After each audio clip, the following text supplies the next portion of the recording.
Hello, this is Tyler G of Batman Figs on Instagram, Batman Figs, and also co-host of DC Figures and Collectibles, which is a podcast that I do with Scott of @the.batfan on Instagram. And it is a podcast covering all things collectibles, even Marvel sometimes. And in terms of media and animated movies and regular movies and TV shows, we mainly stick to DC.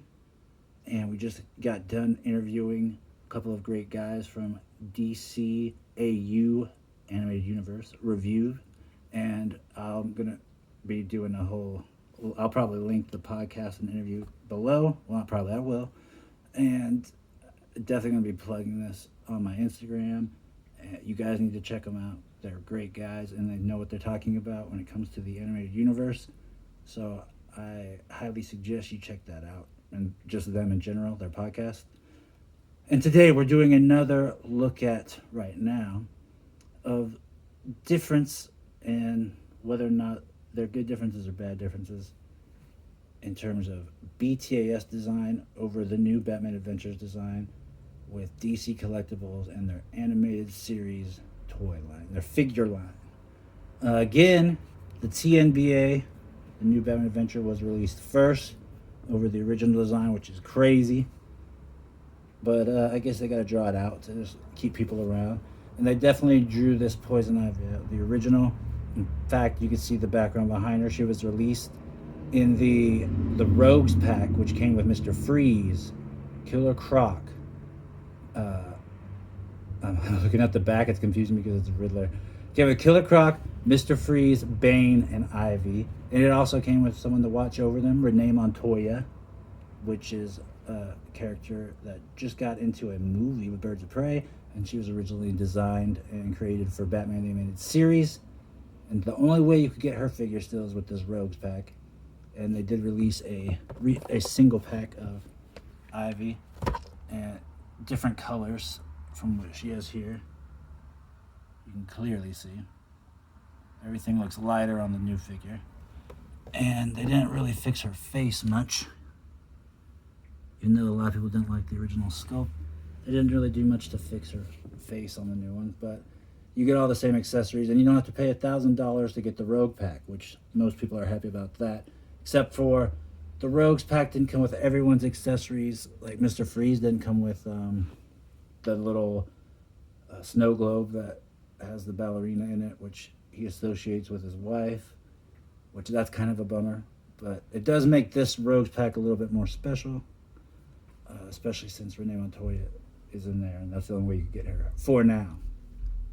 But let's first look at accessories. TNBA, this new Batman Adventure Poison Ivy, she came with these. These are awesome, and I use them a lot. These are like the main draw to her figure, I guarantee.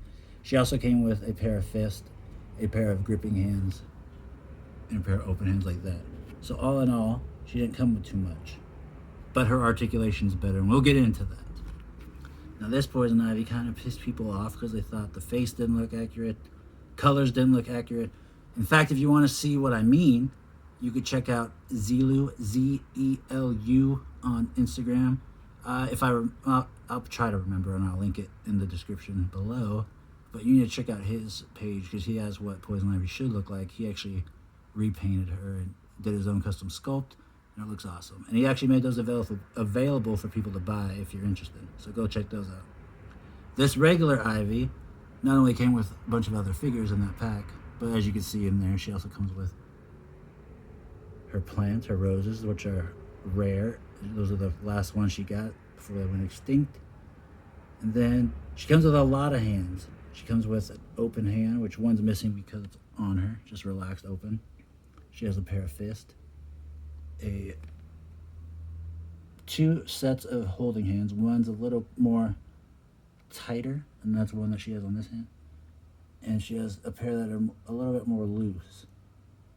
And so I like that they gave her a lot of options, and they gave her plants. It would have been nice if they gave her something like this, but we can't ask for too much. So now in terms of articulation, very basic, and we basically saw the same articulation with all these Rogue pack figures. ankles suck. They just move back and forth. You can see the joint even. The leg, that's as much movement as you get there. She can move at the boot, which that's nice of them.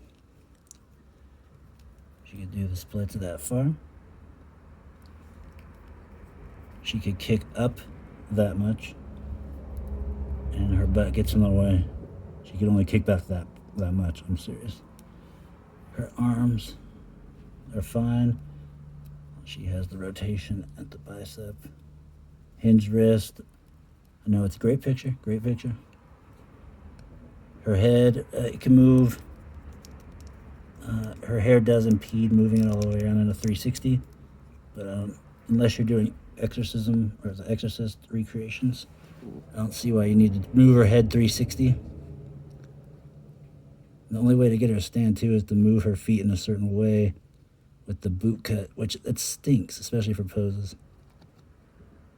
Like, I can't even get her to stand for the rest of this video probably. But screw that. I ain't got the time. Nobody got time for that. All right. Now this one, all the same articulation.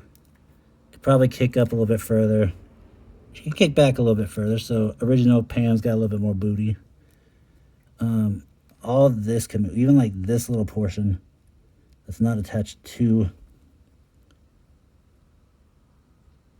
the bicep can move. Like even her little glove thing. So they add tons of articulation for her, which that's nice since her accessories are a little limited. Her head, she can't move. Oh, she could do a more easy 360, so you can do exorcism recreations with her. Her leg kicks out funny looking, but she could actually do a full split. So overall, in terms of articulation, so far the new Batman Adventures are winning. And if you're also noticing, it tends to be in the figures that were released first. And so, just like with anything in life, if you're a young kid watching, just get used to this. Anything in life, when you start off brand new, you got that motivation. You're excited. Like the best Batman the Animated Series episodes, even though there are some gems in the later years, the best episodes tend to be those first few seasons. And that's what I feel like happened here with these figures. I bet the people that were creating them and doing work on them were excited. They put their heart and soul into these. They put a ton of articulation into these new Batman Adventure figures. And I'm sure that as much as they like them, there is also the people that hate the new Batman Adventure designs. And the fact that they were releasing so many of the new Batman Adventure designs early without giving fans the original versions, I'm sure that ticked them off. Probably got angry reviews, pissed off letters, or if people even write letters nowadays, probably angry emails. And overall, just people complaining.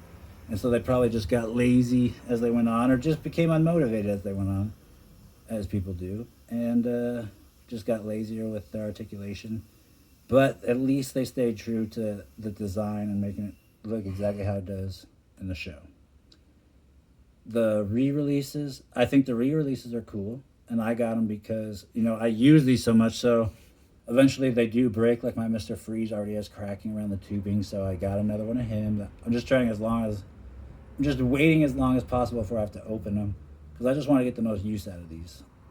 Get my money's worth.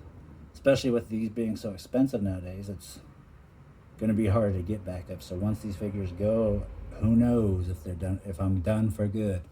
So I think it is wise to pick these up if you already have the Rogues pack, just in case. I do wish they would have put all the accessories in, especially with the snow globe. So I do feel really bad for people that missed out on this, that don't get the snow globe. But again, I mean, for those of you that picked this up, kudos to you for knowing how this will go up dramatically in the aftermarket. Overall, I like both of these. And the crazy thing, too, for those of you still listening, if you're listening, all one of you that made it all the way through the video, what Scott told me of at the.batfan, my co-host, my friend, he said that this, if you read the comics, The Adventure Continues, they explain that in Home and Garden, when she goes away and Batman says, I wouldn't be surprised if this is the last time we see her, that it really is the last time we see her, and that the reason this one looks so different physically is because she's a clone that Ivy had created, which I think that's brilliant. And as much as it takes away from the episodes that this Ivy's in, I also just like that the other Ivy finally got some peace. Because Home and Garden it's kind of a weird episode at first, but the way it ends is very nice. As most Batman animated series episodes are. So, hope you guys enjoyed the little tangent at the end, but I like both of them. It's hard for me to pick, but I will always pick the classic. However, I do like the accessories and the articulation. So far, mostly from the new Batman Adventure. So, maybe that's maybe they knew that we'd have to buy these new ones, and they gave us the good articulation, knew we'd buy these less articulated but classic ones no matter what they look like and no matter what they did, as long as they stayed semi-faithful. So, who knows the business thing behind it? We could only speculate and guess. All this is just a legend, so I don't want to get in any legal trouble. But hope you guys enjoyed this, and look for more of these, because we got plenty more coming where we look at the BTAS versus TNBA. What do you think? What do you like? Let me know.